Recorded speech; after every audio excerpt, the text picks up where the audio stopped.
Hola, hola, ¿cómo están? Esto es Todo Cultura en la pantalla de DTV, el periodismo en el Congreso. Les doy la bienvenida, mi nombre es Maya Kershen y los voy a acompañar a lo largo de una hora de reloj donde vamos a hablar con diferentes referentes culturales que se van a hacer presentes aquí en el piso. Tendremos también en el programa del día de hoy las voces de distintos diputados y diputadas que se refieren a las actividades culturales de la semana y también nos van a recomendar diferentes artistas, escritores y música de las provincias que representa cada legislador. El día de hoy les voy a contar que tenemos una actividad muy linda. Ayer, 12 de octubre, nuestra compañera Luciana Fernández estuvo presente en la entrega del máximo reconocimiento que realiza la Cámara Baja. Me refiero a la mención de honor Diputado Nacional Dr. Juan Bautista Alberdi. Este es el mayor reconocimiento de la Cámara Baja. Fue una acción promovida en esta ocasión por el diputado José Luis Ricardo y se le entregó en memoria al doctor Despoy.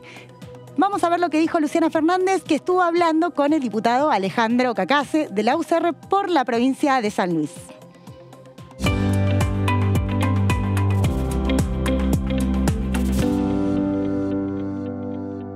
Estamos con el diputado nacional Alejandro Cacase, él es representante de la provincia de San Luis. Antes que nada, Alejandro, gracias por estar con nosotros para Todo Cultura, por la pantalla de Diputados TV. ¿Y podrías contarnos cuál es la importancia de este reconocimiento y principalmente para la provincia de San Luis? Bueno, primero les deseo muchos éxitos en el arranque que han tenido de Todo Cultura con el programa, los felicito. Y hoy ha sido un importante acto cultural también, de gran importancia para nuestra provincia y también para la vida pública de la Argentina, que es este reconocimiento que se hace a Leandro Despuy, que él ha sido verdaderamente un hombre de Estado. 12 años presidente de la Auditoría General de la Nación, por un pedido que le hiciera el expresidente Raúl Alfonsín de custodiar la honradez de la República.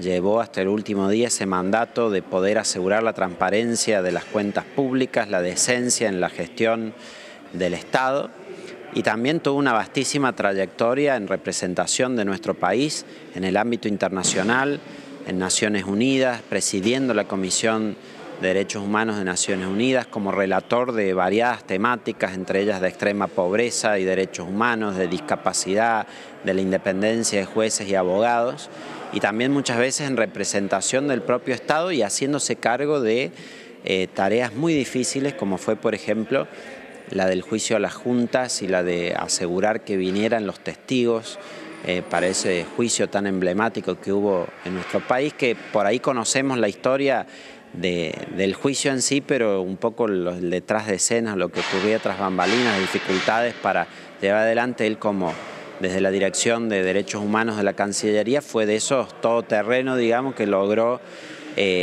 llevar a cabo tan importante gesta para la Argentina. Bien, Alejandro, bueno, muchísimas gracias por estar con nosotros, por compartir esta nota y muchos éxitos en lo que resta del año. Gracias a ustedes y de nuevo muchos éxitos con el programa.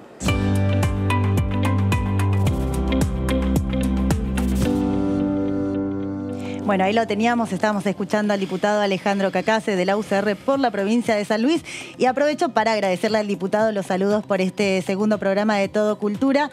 Hoy tenemos en el piso a un colega también de San Luis y de la UCR. Está con nosotros el diputado José Luis Ricardo.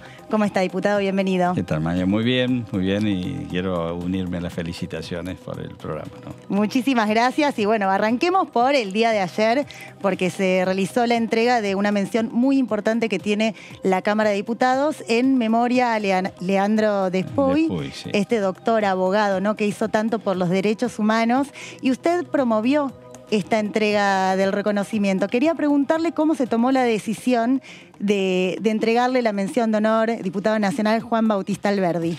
Bueno, sí, tuvimos una jornada realmente muy emotiva, muy significativa en términos políticos, en términos institucionales, ciudadanos.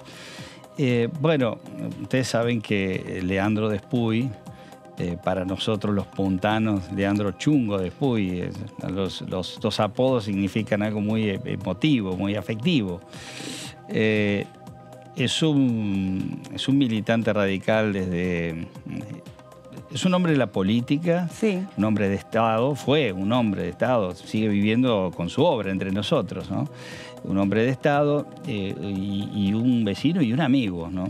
Así que la verdad que hubiéramos querido hacerle este reconocimiento en vida. Toda la cuestión de la pandemia hizo que hubiera un poco de demora en la tramitación, pero obviamente que la Cámara, cuando hice esa propuesta, que la hice porque tengo desde la amistad, desde la admiración por su obra, desde aquel hombre de la política de San Luis que siempre estuvo al lado nuestro y caminó los caminos conmigo en las campañas también, en pueblos ¿no es cierto?, del lejano sur o del norte de San Luis. Es decir, un hombre multifacético, muy generoso y con una obra en favor de la institucionalidad, de la transparencia, de la democracia, la república, de los derechos humanos, que trasciende la Argentina, reconocida en Latinoamérica, en el mundo. Así que cuando hice la propuesta fue espontáneamente acompañada por una cantidad de diputados. Hoy yo me quedé corto, son mucho más de 60 diputados de todos los bloques políticos. Inicialmente fueron más de 60 diputados. En unos pocos minutos, te digo la verdad, sabes que los diputados cuando hacemos un proyecto lo compartimos inmediatamente. Claro. Y en reciprocidad recibí la adhesión de muchos diputados del bloque Juntos por el Cambio, radicales de todos los partidos, pero después se fueron uniendo diputados de otros bloques políticos también, del Frente de Todos y de otros partidos de la Cámara. Es que me imagino, porque también es un referente que, bueno, nos ha representado en Naciones Unidas, por ejemplo, en materia de derechos humanos, que se ha exiliado también en la época fue un exiliado de la AAA. Claro, creo que tiene la característica de, cuando decimos el hombre de Estado, es un hombre que se concebía, se entendía a sí mismo al servicio de la Argentina, no solo de su partido político, de su, digamos, filosofía política, su partido que lo abrazó toda la vida y no lo abandonó nunca, sino el hombre que trabajaba para que la Argentina fuese mejor, para que el mundo fuese mejor. Entonces fue un exiliado de la AAA, denunció los crímenes de la AAA en el Tribunal Russell con Julio Cortázar, porque se conocieron en París, estuvo casi 10 años exiliado y luego siguió con esas denuncias, denunciando a la dictadura militar. Es decir, eran tiempos difíciles, era una persona con mucho aplomo, como decían sus amigos, como todos los que lo conocemos, mucho aplomo, mucha capacidad de mirar los problemas desde todos los ángulos posibles, así multidimensionalmente, pero también no dudaba en ir para adelante, es decir, no especulaba nunca, sobre todo en materia de cuidado de los derechos, defensa de los derechos, defendió a muchos perseguidos políticos. Sí. Y luego Alfonsín en el 83 participó en el Parlamento francés también, en el gobierno de François Mitterrand como asesor, y Alfonsín lo convoca. Ya con la democracia. Con la democracia lo convoca y le da un rol muy importante como embajador, digamos, extraordinario y plenipotenciario en el tema de derechos humanos. Y ahí empieza todo un trabajo que concluye con uno de los tantos logros, el reconocimiento del genocidio armenio, ¿no? Claro. Digamos, Después es conocido por sus grandes obras y también podemos contar las anécdotas de la defensa de los pequeños. No había casos pequeños y casos grandes en materia de derechos humanos. No había casos menos importantes, sino él dejaba todo lo que tenía para atender lo que fuera la violación de un derecho civil, de un derecho político, un derecho humano. Y bueno, el reconocimiento fue fundamental, diría, digamos, fue la bisagra del problema del reconocimiento del genocidio armenio con su trabajo en Naciones Unidas, el informe Whitaker, ¿no? Que fue, digamos, el punto de inflexión en el año 85 para que algo que ya iba a cumplir un siglo de estar escondido, estar negado, el negacionismo, se pudo romper y él fue, digamos, un eslabón fundamental. en esa, y toda la comunidad armenia se lo reconoce, ¿no? Es muy interesante todo lo que ha hecho, y lo ve usted contar cómo era él o las actividades que hizo y el interés que tiene por la cultura. Y usted, diputado, además de ser doctor en física, preside la Comisión de Ciencia y Tecnología, pero a la vez ha hecho mucho en materia de cultura para difundir la cultura de su provincia. Sí. Entonces quería preguntarle al respecto de ese punto particular, porque ha recuperado, por ejemplo, lo que es las obras del poeta Agüero, y quería saber cómo fue ese proceso.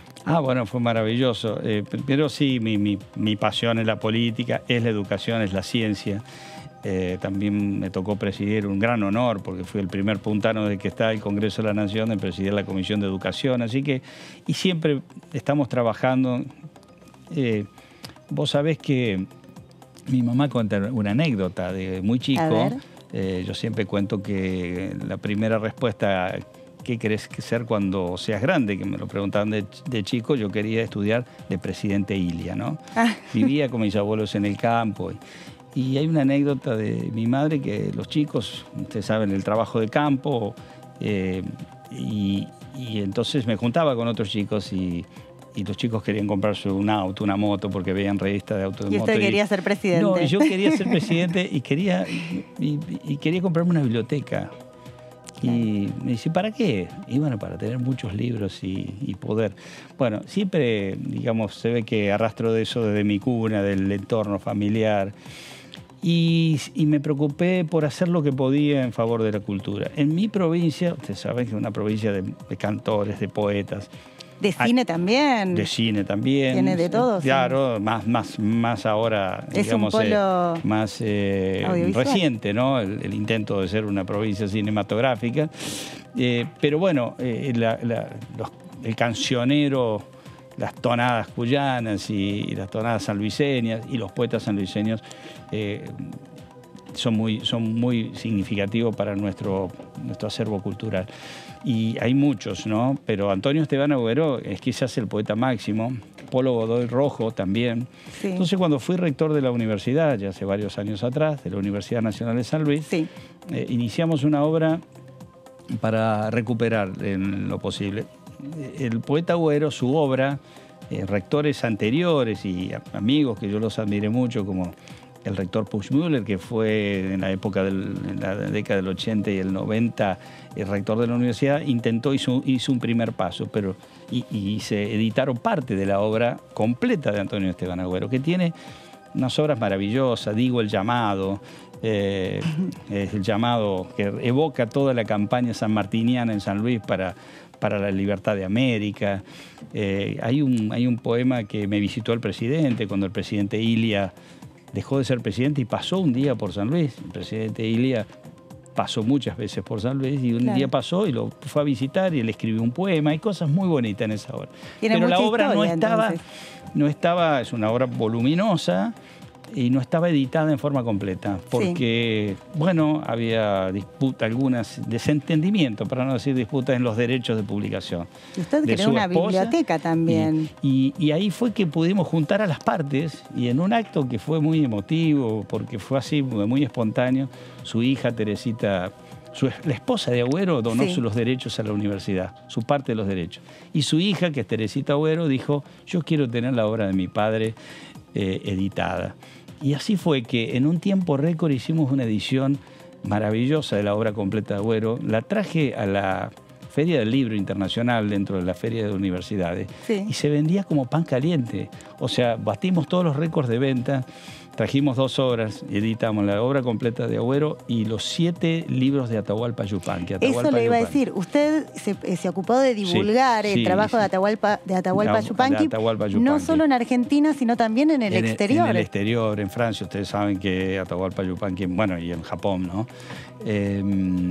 Así que, bueno, hicimos esa edición, los 7 libros de Yupanqui, 4 tomos de la obra de Agüero.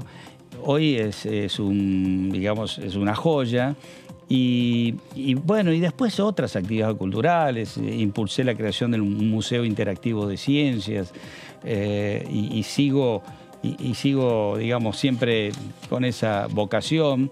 Y cuando aquí como diputado también hemos reconocido la obra de Agüero, las jornadas de filosofía, todo lo que hace la contribución de la educación, la cultura, todo es cultura, ¿no? Todo es cultura. Todo es cultura. Casi como el nombre del programa. Hicimos el premio en la Universidad Nacional, también instauré el premio Polo Godoy Rojo, que es un gran poeta puntano, sí, a los artistas justamente. Desde la universidad premiábamos a los artistas. Por eso también durante la pandemia fui, creo que uno de los primeros, sino el primero en hacer el proyecto de apoyo a los artistas cuando estaban pasándola tan mal. Claro, ¿cómo se reactiva la cultura en un contexto de pandemia? Proyecto, ¿no? Bueno, todavía no se trató, pero lo presenté en marzo del año pasado, del 2020, porque iba a ser un sector que iba a ser afectado de una forma significativa, ¿no? Bueno, como ves, los estímulos vienen de situaciones donde uno se encuentra con que hay una deuda, hay algo por hacer y bueno, soy un hombre de ideas, así que permanentemente estamos pensando, y todos cuando hablo de mí, hablo siempre de quienes me acompañaron en todas estas responsabilidades, ¿no? Pero está muy bien, hay que conocer la cultura regional y se tiene que expandir a todas las provincias, ¿no? Sí. Para que tenga un sentido también federal. Y respecto a la cultura, recién mencionaba que en San Luis tenemos música, tenemos arte, tenemos literatura, poesía, pero también tenemos cine. Y usted ha organizado ciclos de cine, quería preguntarle sobre ese tema. Sí, la universidad siempre fue muy activa en el aspecto cultural y siempre desde la gestión universitaria he tratado de promover las ideas y las inquietudes en materia cinematográfica, así que había un ciclo en la universidad que hace muchos años que dura sobre cortos cinematográficos, por ejemplo, que no es, digamos, yo diría la agenda establecida, claro, del cine, sino el cine de investigación, el cine cultural, el cine documental, y es permanente. Ahí Liliana Guzmán, que es una colega de Ciencias de la Educación, filósofa, siempre ha bregado por eso. Bueno, son los mosaicos con los que se construye la policromía de los valores de la cultura que tenemos, que son muy diversos en la provincia, ¿no? Y en Argentina. Es que usted ha hecho mucho también por los valores de la cultura, porque ha realizado declaraciones y resoluciones con respecto, por ejemplo, a los pueblos originarios, tomando como referencia que ayer fue 12 de octubre. Entonces me gustaría que nos cuente un poco. Sí, la verdad es que tengo un proyecto que ojalá algún día se trate en la Cámara, que no es un proyecto que surgió del estímulo de un trabajo sobre la universidad cultural, la universidad intercultural de los pueblos originarios. Esa es la idea. Hoy estamos debatiendo el crecimiento de las posibilidades, cómo recuperar los saberes de los pueblos originarios, donde el tiempo, uno va ahora a la universidad y las clases duran 1 hora, ¿no es cierto? Uno tiene que aprender en 1 hora. Claro. Y tiene que hacerlo en forma escrita, tenemos que rendir en forma escrita. Los pueblos originarios, la palabra era lo que es la escritura para nosotros. No hacía falta escribir las cosas. Así se transmitía el conocimiento. Y el tiempo, el manejo de la dimensión del tiempo es absolutamente diferente a lo de nuestra cultura. De manera que, y además, por cierto, tienen una gran sabiduría, saberes que se van recuperando y que hay que promover desde la política pública, porque una cultura, un conocimiento que se pierde es a veces como una especie también que se muere, ¿no? Que se extingue, y no podemos permitirnos eso en materia de salud, de alimentación, del cuidado de la tierra, del medio ambiente, de tantas cosas. Y ahí elaboré un proyecto que es el proyecto de la Universidad Intercultural de los Pueblos Originarios, que intenta salir para crear una comisión del Congreso que se ponga a estudiar la posibilidad de generar un ámbito de enseñanza y de organización adecuado. No es que esté el formato hecho, sino con todos los saberes que tenemos, todos los expertos en materia de cultura y de todas las disciplinas que convergen en este tema, podamos elaborar un proyecto donde todos los pueblos originarios de la Argentina puedan en sus regiones volcar esos saberes en una forma que pueda ser un legado para las generaciones futuras, ¿no? Ese es uno. Bueno, también hemos hecho el proyecto de recuperación de toda la cultura ranquel del sur de San Luis. Ustedes saben que los pueblos ranqueles en el sur de San Luis tienen ahí el asiento de su territorio originario. Y así que allí un colega comprovinciano, Asdrúbal, ha hecho toda una recuperación de toda la historia de los pueblos, historias, leyendas, etc. Bueno, hemos pedido a la Cámara un reconocimiento. Son las pequeñas formas que tenemos nosotros desde nuestra forma legislativa, granitos de arena para dejar viva la llama de la cultura en cada pueblo, en cada lugar, ¿no? Bueno, y usted está haciendo, diputado, una excelente labor al respecto, aquí desde la Cámara de Diputados, y también por fuera está realizando varias actividades que tienen que ver siempre con lo cultural. Diputado José Luis Ricardo, quiero agradecerle por participar en Todo Cultura. Es un placer haberlo tenido aquí. Aprendimos mucho de San Luis y espero que lo podamos tener nuevamente aquí en el piso para seguir aprendiendo mucho más. Sí, sí, bueno, siempre hay que, cuando uno tiene ganas de escuchar algo, hay que poner una tonadita cuyana, el chulengo, cayangosto, hay tantas hermosas tonadas. Ay, sí. Y por supuesto tomar un libro de nuestros poetas. Le recomiendo a Antonio Esteban Agüero porque es un placer leerlo, ¿no?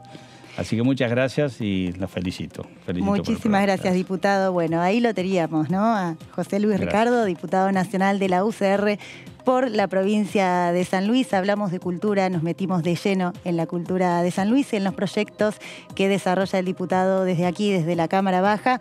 Pero ahora nos vamos a ir a otra sección que se llama Diputados Recomiendan, porque lo tenemos a Rubén Mansi de la Coalición Cívica por Catamarca, que nos recomienda sus favoritos en la cultura. Vamos a escucharlo.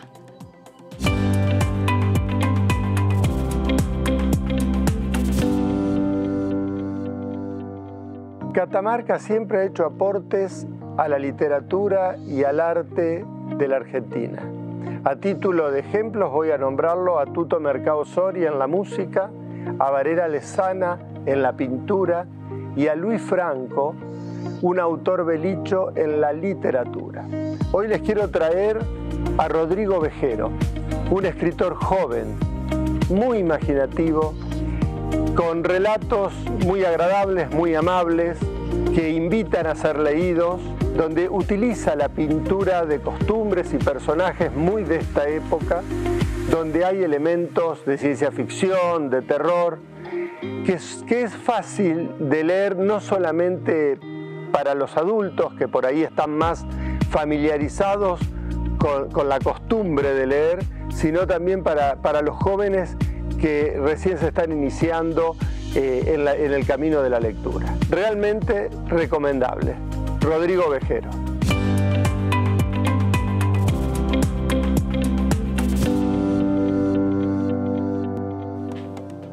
Bueno, y llegó el momento de conversar con otro entrevistado aquí en el piso de Todo Cultura. El día de hoy estamos recibiendo al licenciado Fernando Miguel Pepe. Él es antropólogo del INAI, que es el Instituto Nacional de Asuntos Indígenas, y también forma parte del colectivo Guía. El día de ayer realizaste... ¿Qué tal? ¿Cómo estás? Bienvenida. Primero te voy a saludar. Contento, bien, bien. Gracias por estar acá con nosotros el día de hoy. Y ayer, bueno, realizaste una actividad desde la Cámara de Diputados, promovido por la Dirección General de Cultura de la Cámara de Diputados de la Nación, que era un conversatorio que se basa en la muestra fotográfica de Marco Bufano. Y el conversatorio tenía el título Prisioneros de la Ciencia, Pueblos Originarios como Objeto de Museo. Quería saber cómo se desarrolló el conversatorio que realizaron ayer. Bueno, estuvo muy bueno. Para nosotros siempre es grato poder difundir, visibilizar y concientizar sobre esta temática en una fecha tan especial, ¿no?, como el 12 de octubre. Esta muestra, Prisioneros de la Ciencia, es una muestra que ha tenido premios del Senado de la Nación, de innumerables asociaciones y municipios. Tiene ya más de 10 años de recorrido, empezó el 24 de marzo, allá en el 2010, sí, en el Museo de Bariloche, Perito Pascasio Moreno. Es una muestra que trabaja sobre los hombres y mujeres que murieron presos dentro del Museo de La Plata. Son las fotografías tomadas antes de su muerte, momentos antes de su muerte, días antes de su muerte, sí, antes de pasar a ser exhibidos en las vitrinas. Nosotros trabajamos ese tema con Marco Bufano, nuestro fotógrafo del colectivo Guías, y estaba también nuestra querida Karina Oldani, que fue 10 años presidenta del colectivo, y también estaba nuestro compañero y Penny, Julio Vera, que es un dirigente que ha trabajado con nosotros desde el colectivo y algunas restituciones que hemos realizado. Bueno, en la muestra justo mencionaste a Marco Bufano, el fotógrafo del colectivo Guía. La muestra se va a inaugurar a fines de octubre y vamos a tenerlo también aquí en el piso para conversar de lleno en el trabajo que hace, que es increíble porque estuvimos viendo las fotos también de lo que va a ser esta gran muestra. Pero quería adentrarme en el trabajo que realizan con el grupo Guía. Quería preguntarte cómo es el día a día de su investigación. Bueno, nosotros empezamos en el 2006. Es un grupo universitario de investigación en antropología social, sin fines de lucro, y en particular yo trabajo en el Instituto Nacional de Asuntos Indígenas. A partir de 2006 empezamos a acompañar a los pueblos originarios, a las comunidades que solicitaban el retiro de exhibición de sus ancestros y ancestras del Museo de la Plata y su restitución a sus comunidades en sus territorios. Nosotros lo que hacemos es una antropología de la demanda. Las comunidades demandan y tomamos esa demanda, la tomamos como propia prácticamente. Bueno, rápidamente logramos el retiro de exhibición al mostrar esta investigación de que había hombres y mujeres que habían muerto dentro de esa institución y algunos de ellos, como un joven Yagán, Mike Kensi, todavía estaba en vitrina en el 2006. Sí. Entonces, esa denuncia, esa publicación hizo que se retiren rápidamente todos los restos humanos de nuestros pueblos del museo y empezamos el largo camino de las restituciones. En el 2010 logramos que la ley de restitución, en el año del Bicentenario, Cristina Kirchner en ese momento hizo el decreto 701, reglamentó la ley que estaba desde el 2001 sin reglamentar, sí, y pasamos a trabajar con el Instituto Nacional de Asuntos Indígenas. Y el día a día, del 2010 a hoy, tiene esa mezcla de una asociación sin fines de lucro que trabaja con las comunidades y nosotros herramientando al Estado Nacional para hacer una política pública en pos de la reparación de estos pueblos originarios. Qué interesante, pero bueno, recién contabas que ustedes trabajan a demanda con las investigaciones que realizan. ¿Cuál fue la investigación que vos recordás como la más destacada que has hecho? Bueno, nosotros no le queremos poner una más que otra porque tienen resultados muy potentes todas, pero la primera fue... La que ha tenido mayor repercusión, entonces. El caso de Damiana fue un caso muy importante porque la visibilización creo que ayudó a la reglamentación de esta ley 25.517 de restitución de restos. Es una niña del pueblo Aché, del Paraguay, le decían los guayaquíes que es rata de monte, de la selva. Una expedición del museo fue hacia el Paraguay, habían asesinado a sus padres, se traen el esqueleto de su madre y a la niña viva, un bebé de 2 años. La tienen en La Plata. La educan como mucama de la familia Cor, que hace el Melchor Romero, el hospicio más importante de la época. Sí. Y cuando termina su crecimiento y desarrollo, muere de una enfermedad curable, que ellos ya la habían diagnosticado, y mandan su cabeza a Alemania. Nada se sabía de su cuerpo, y en el 2007 identifiqué su cuerpo en el Museo de la Plata, y lo comunicamos a la comunidad che que estaba buscando en Alemania su cráneo. Continuaban con la búsqueda. Pero no la encontraban. 100 años habían pasado. Justo murió en 1907 y yo la encontré en enero de 2007. Todavía no era patrimonio arqueológico porque tienen que pasar 100 años y faltaban unos meses. Bueno, me comuniqué con el pueblo Aché del Paraguay a través de una antropóloga, Patricia Arena, de Tucumán, que trabajaba con ellos en su búsqueda en Berlín. Le comunicamos que estaba en el museo el cuerpo postcraneal. Nos llevó 3 años hacer esa restitución, la hicimos el 10 de junio de 2010. Tuvo muchísimas repercusiones y hay documentales. Eso hizo que en Alemania se reconociera que tenían su cráneo y otros restos de Damiana. Y en 2012 restituimos también de Alemania, reconstruyendo este rompecabezas del horror. Una historia muy trágica y que, bueno, vos le has logrado poner, no voy a decir un cierre, pero con la restitución del cráneo, sí apaciguaron, bueno, lo que pasaba en la comunidad. Sí, la comunidad estaba reclamando y tiene otros reclamos, ¿no es cierto? Pero sirvió, por ejemplo, a un reclamo que hacían en un parque nacional, que está al lado de la comunidad. Ellos enterraron a Damiana ahí, la bautizaron como Krieg y le cambiaron el nombre del apropiador porque el día de la matanza era San Damián y le habían puesto Damiana porque, por esa circunstancia. Y al enterrarla en ese parque nacional que la comunidad está reclamando, reafirman las luchas principales de todos los pueblos, ¿no? Que es la lucha por la tierra, por el territorio.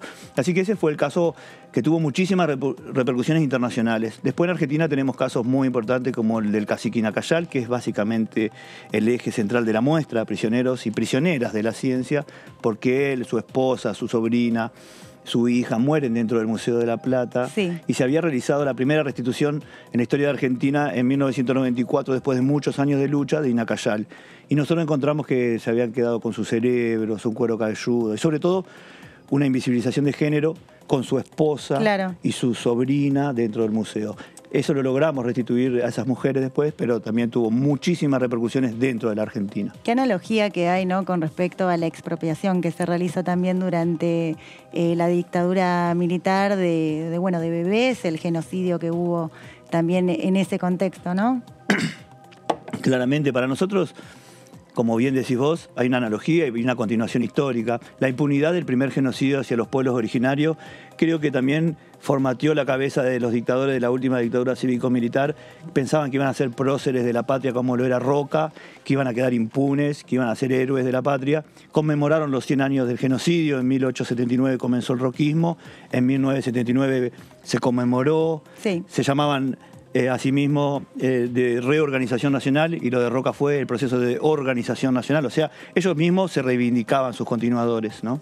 Claro, y bueno, qué importante que hayan realizado en este contexto, ¿no? En el día de ayer, 12 de octubre, el día del respeto por la diversidad cultural, un conversatorio sobre estas temáticas.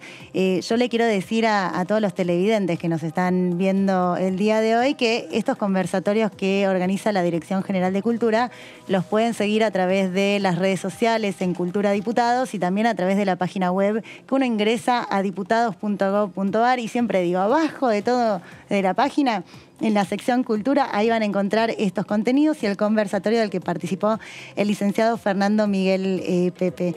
Licenciado, muchísimas gracias por estar aquí con nosotros el día de hoy. Esta es la segunda emisión de Todo Cultura.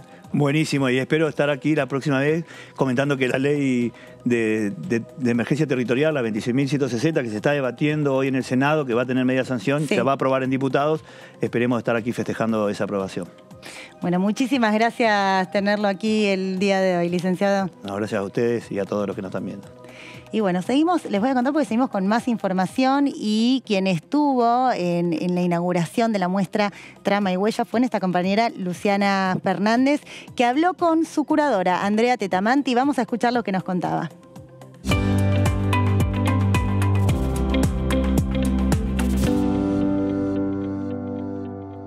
Estamos con Andrea Tetamanti, ella es la curadora de este evento de muestra de joyería contemporánea. Antes que nada, Andrea, darte las gracias por estar con nosotros en DTV y contarnos cuál fue el criterio de selección para estas piezas que están exhibidas hoy. Muchas gracias a vos, buenas noches. El criterio de selección ha sido hacer un recorrido por toda la formación del artista y todo su recorrido a través de distintas series. Es una retrospectiva de la obra del artista. De cada uno de los periodos que conforman la obra del artista, se ha seleccionado algunas obras en particular que den muestra de lo que el artista haya querido encarar en distintos momentos de su vida como artista y a través de su trayectoria.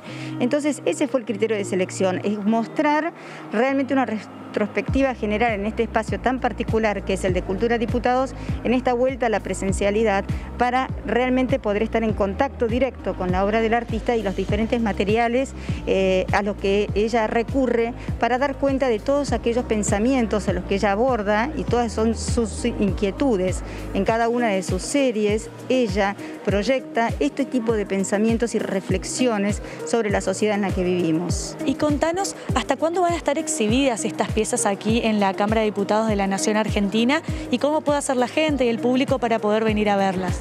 El público se puede acercar directamente acá al anexo A de Cultura Diputados, presentando el documento. Pueden acceder acá al entrepiso donde está la muestra en forma presencial, y es totalmente gratuita, en el horario de 10 a 17 horas. En ese horario pueden perfectamente venir a ver la muestra, y también, por cierto, el público puede entrar al portal de Cultura Diputados y ver la muestra, que también se va a ver en forma virtual, en forma completa, está subida en el portal, también a partir de hoy. Perfecto, Andrea. Bueno, muchísimas gracias por estar con nosotros, por compartir esta entrevista, y todo lo mejor para lo que viene de acá en adelante. Muchísimas gracias a vos por la entrevista. Al contrario, bueno, gracias.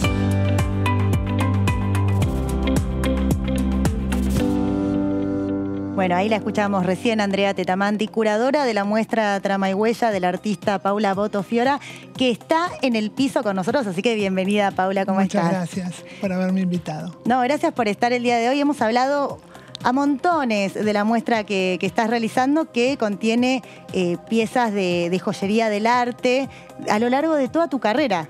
Las desarrollaste en todo ese tiempo. ¿En qué te basaste para realizar estas piezas?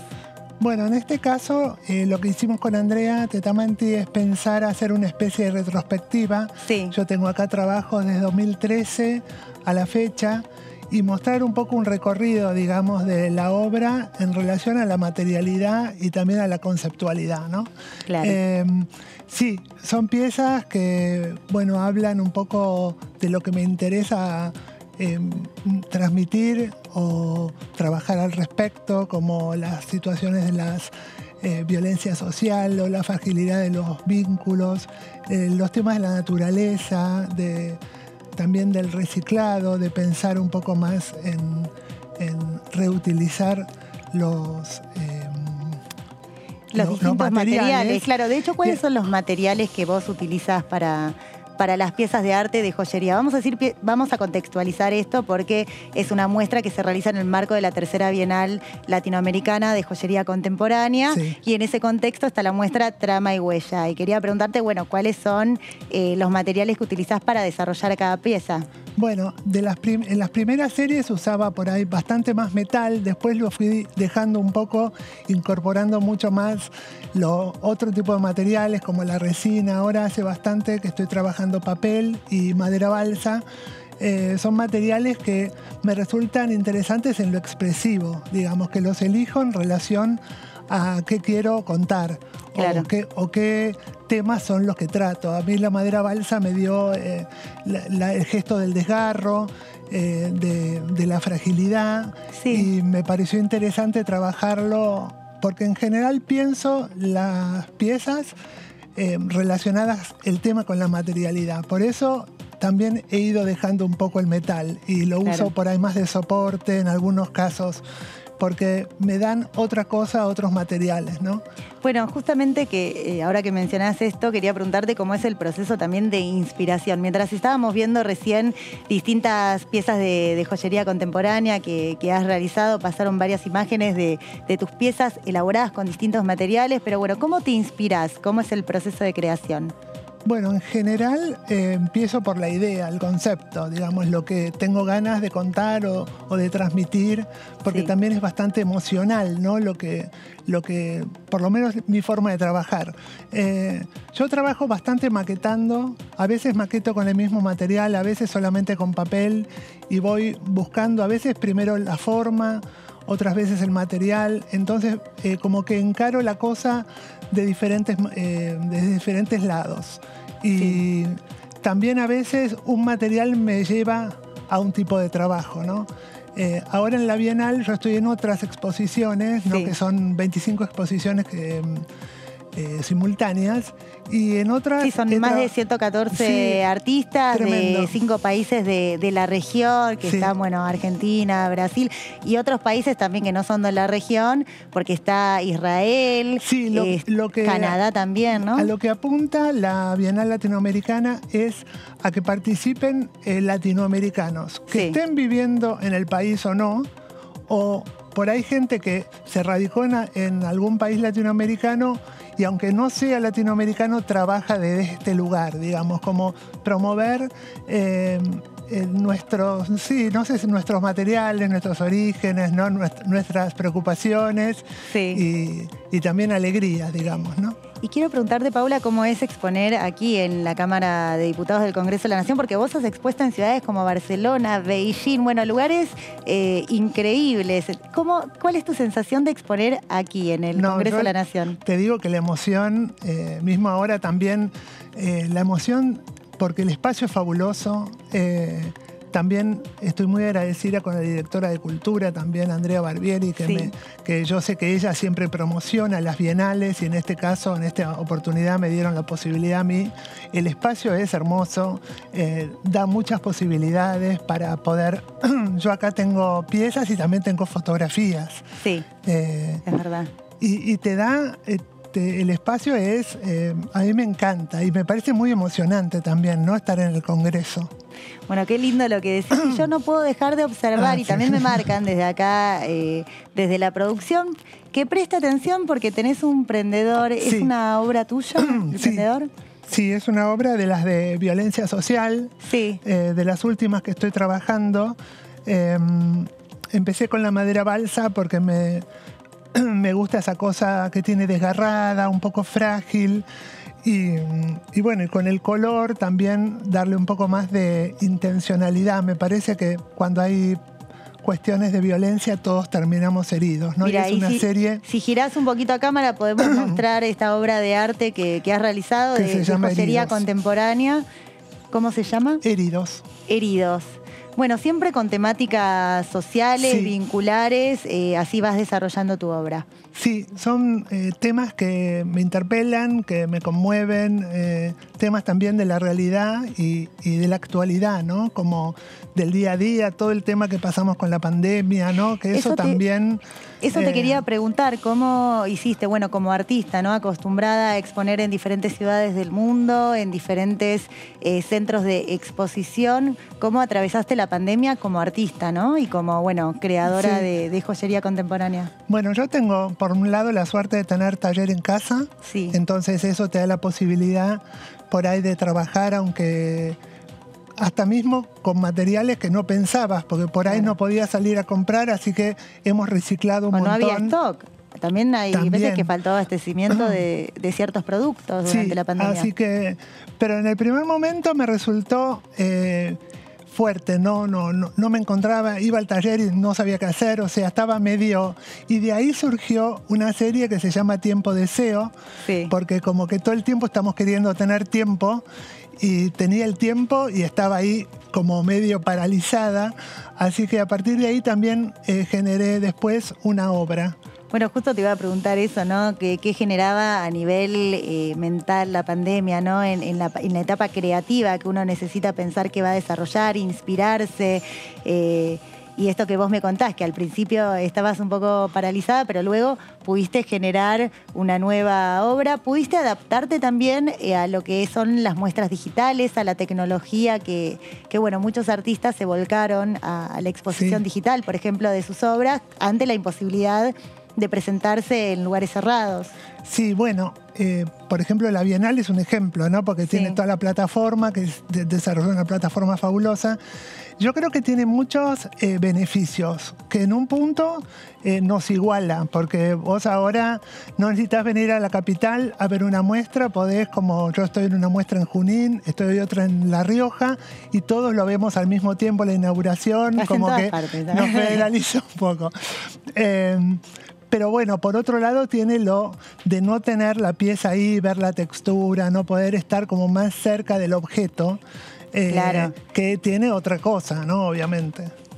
Y aparte es otro ojo, porque una cosa es el ojo de la cámara que te acerca a esa pieza que realizaste, y otra cosa es cuando uno está en persona, que se puede acercar desde distintas perspectivas para poder apreciar la obra que haces. Sí, tal cual. Y bueno, acá, por ejemplo, en el Congreso montamos de modo que uno pueda circular, ¿no? Tengo unos exhibidores redondos, entonces uno puede ver la obra de todos lados, ver el atrás, ¿no? Me parece súper interesante eso. Pero bueno, está buena la virtualidad para poder seguir por lo menos trabajando y visibilizando el trabajo. Claro, y por suerte de a poco vamos volviendo también a la presencialidad. Hoy estás con esta muestra Trama y Huella, que forma parte de la tercera Bienal Latinoamericana de Joyería Contemporánea. Estás con la muestra que está en el anexo A de la Cámara de Diputados, gracias obviamente también al accionar de la Dirección General de Cultura de la Cámara de Diputados. ¿Hasta qué fecha se va a poder visitar la muestra? Hasta el 22 de octubre, inclusive. Hasta el 22 de octubre, perfecto. Sé que con el DNI uno se presenta en la entrada Riobamba 25 y puede acceder para poder disfrutar de la muestra que estás realizando. Sí, de 10 a 17 solamente con DNI. Así que eso también me pone muy contenta porque tiene acceso mucha gente a venir y poder verla, ¿no? Bueno, Paula, la verdad es un placer tenerte acá en el segundo programa de Todo Cultura, un artista que ha estado en escenarios de todos los países y la tenemos ahora en el escenario de DTV de Todo Cultura.